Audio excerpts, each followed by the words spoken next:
28 years later, the horror franchise's box office sets an unfortunate week 2 drop record, and terrible record for the horror franchise has been shattered by 28 years later.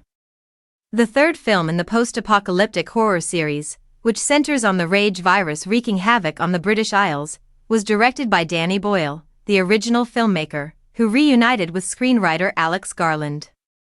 As of Saturday morning, according to Deadline, 28 years later is expected to complete its second weekend with a 3-day domestic box office total of $9.5 million. As a result, the film struggles, falling 68% week over week from number 2 to number 5 on the domestic chart.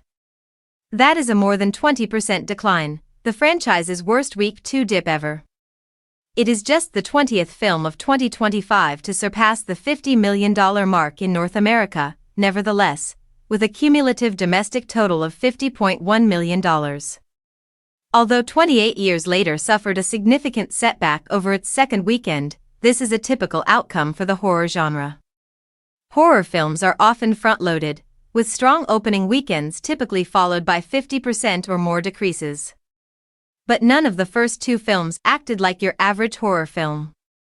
The domestic box office results for the first 2 weekends of the 3 days later films, along with their total global receipts, are broken out below. Despite having a more severe decline, 28 years later was by far the franchise's strongest opening weekend. As a result, the raw total for its second weekend is almost equal to the domestic premieres of the original films. As of Friday, the global total of $73.6 million has already surpassed the box office receipts of both of those films. This is fantastic news, since 28 years later's budget, which has been rumored to be $60 million, will need to continue to increase. Although the exact break-even number is uncertain, it might be as high as $150 million, since many films must recoup 2.5 times their production costs.